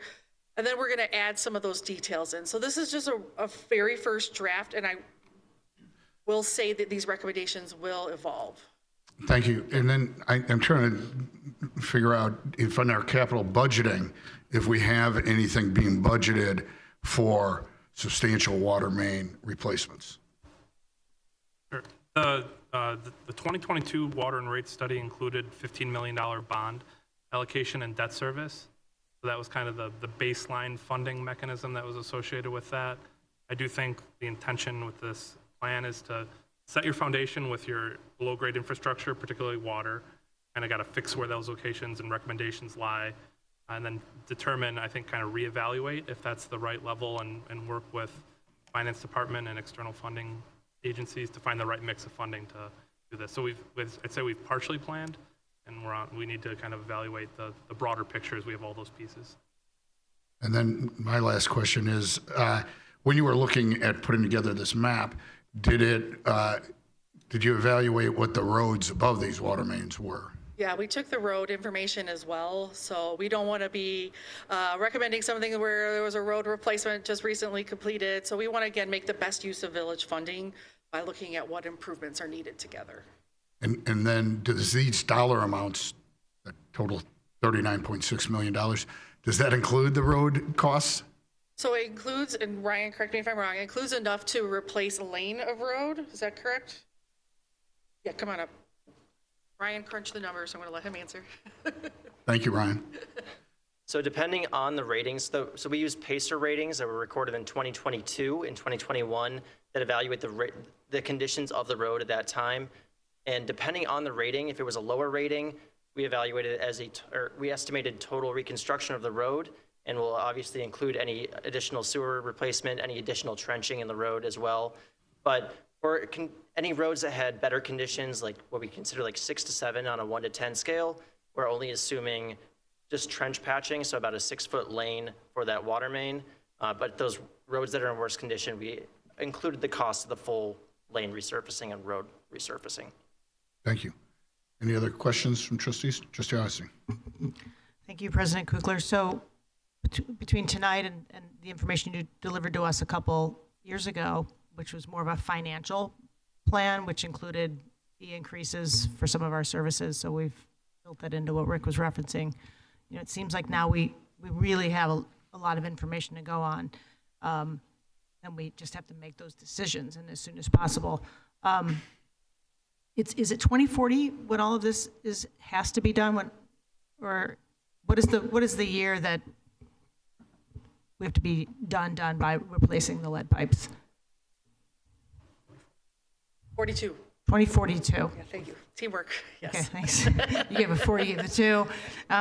So But you know, sorry, I didn't mean to interrupt you, but I'll just add the caveat. Caitlin mentioned there is another federal law update coming out, we think this fall, that may compress that time frame. so make it shorter. Yes, it won't make it longer.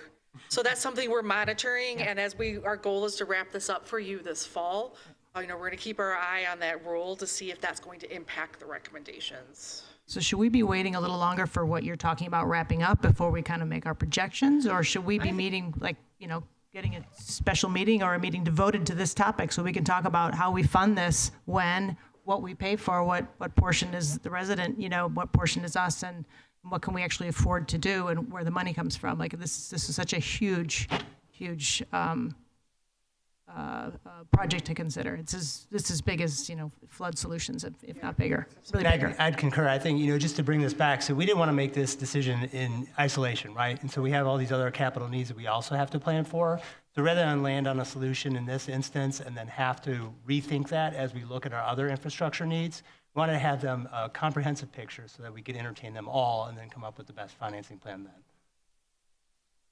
So how do you see this being mixed in with the rest of our capital infrastructure needs? Like, on what time frame in 24? Fall is the kind of designated target for that conversation. So at that point, we would then have the water discussion, sewers, as well as roads.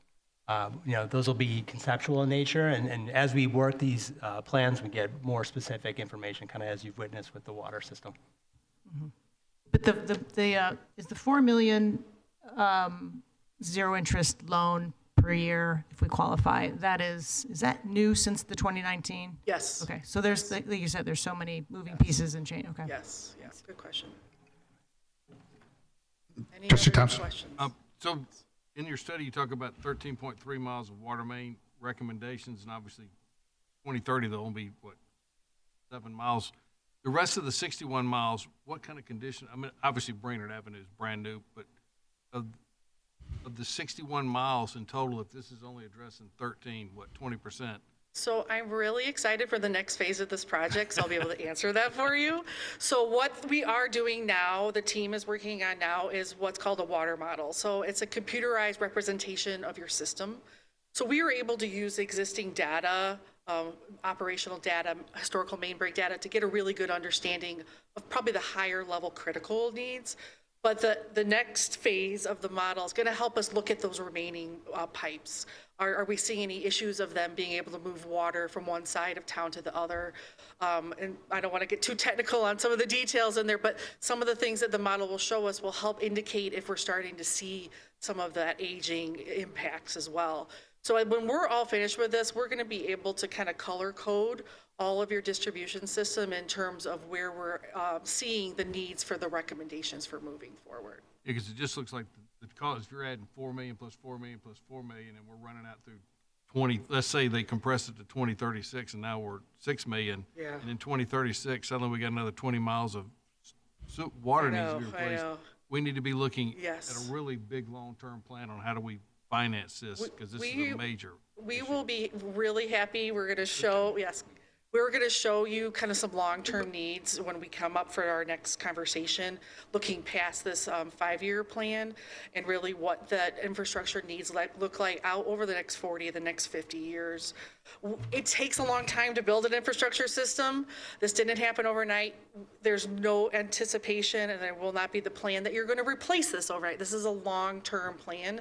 What this does is build the tools so that as you're doing improvements, you can start checking things off a list and prioritizing for the next. So that's what the end goal of this is. And to kind of bring it back to the bigger picture that the village manager mentioned, we're going to layer in those additional items, the sewer, the road, so that we have that comprehensive plan that you can look at for planning for the next 20, 40 years. You want to add something to that? Just one quick add to that. The recommendations, including the long-term recommendations, were identified to replace all of the pipes that are already past their useful life over the next 20 years. Okay. So like Carolyn said, this isn't an overnight kind of plan. It's a long-term vision for things, and it's really to play catch up on the pipe that has already passed, its expected useful life. All right, so I think it's important that we keep in mind there's two different components. There's the water main replacement and the lead service line, and we're looking at how best to do the water mains if we have to do the lead service line. Normally, we would do the water mains independent of the lead service line. So, again, it's, looking at just the lead service lines, after 5 years, we're only going to have 508 done, and we have 3,558. So that number leaves 3,000 after 5 years undone. And I will say, kind of referencing earlier in your meeting with your senator finding some funding, is by having this plan, you are in a great place to say, when someone says, what do you need? What are your needs? I can tell you exactly what our needs are. So when those funding opportunities arise, you're ready to go.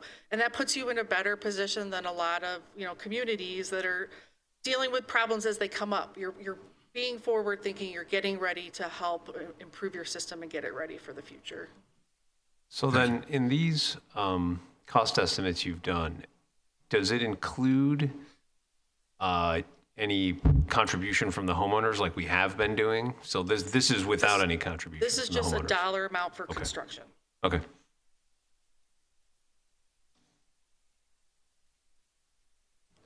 Any other questions for us? All right, I have a dumb question. I'm sure it's not. It is. Perhaps you mentioned it and I missed it, but is there any, it's obviously a bad idea to just start by replacing the lead pipe, so from the water main to the house? Like, does anyone do just that first? That's get rid of the problem? That's a great question. There are communities that are just dedicated to those lead service replacement programs. And that is, again, why we put that in as a possibility for the village to consider for just doing lead alone in 2025. That could be a standalone project. But we wanted to overlap the potential. If you are doing infrastructure replacement, you're going to get a better value by adding the lead services at that time too. Yeah, if we can, and it just really comes down to what we project. It might be a little of 5 years of this, another 5 years of layered, and then. I think you'll have a hybrid solution. If we were to estimate just how much we want to do only lead service line, that would be where we'd use the approximate $12,000 of cost? 12 to 15, yes. Does that include replacing the meter as well, or is it just the service line where we use the same meter? Caitlin? Same meter? Same meter does not replace the meter, correct? Because our meters are current. So just to kind of reiterate, and it's small on here, so I want to point it out again, is that with the current laws, the village starting 2027 is required to replace 214 lead service lines a year. So either you do that as a standalone or you tie it into another infrastructure project. So that 214 gets us completed by 2042, but if the federal law changes, then we have to recalculate that and it becomes 286 or whatever. Correct. Okay. All right, Clerk Saladino said if we just wanted to minimally comply with the lead service line, we'd probably be looking at, with that low number of $2.5 million a year, would be the number that would have to be done, either by residents or by the village. Right. So Carolyn, Lauren, Caitlin, and Ryan, thank you very much. I think it was really, really informative for the board, and we do appreciate that. We know that Rick and Public Works and Susie in Finance did a lot of work on these. So we do appreciate our department heads and their hard work that they've done and will continue to do. And Jack, to summarize, the village manager will be continuing this in the next few meetings because we don't meet again till the end of August. It will be fall in no time. So I appreciate all the hard work from everybody. Thank you. Thank you. We look forward to being back. Thanks.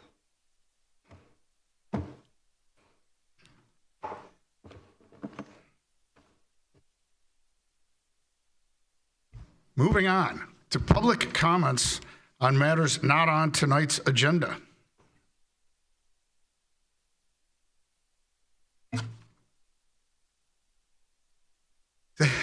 We've tired you out. Seeing none, we'll proceed to any trustee comments. Any trustee Hugsy?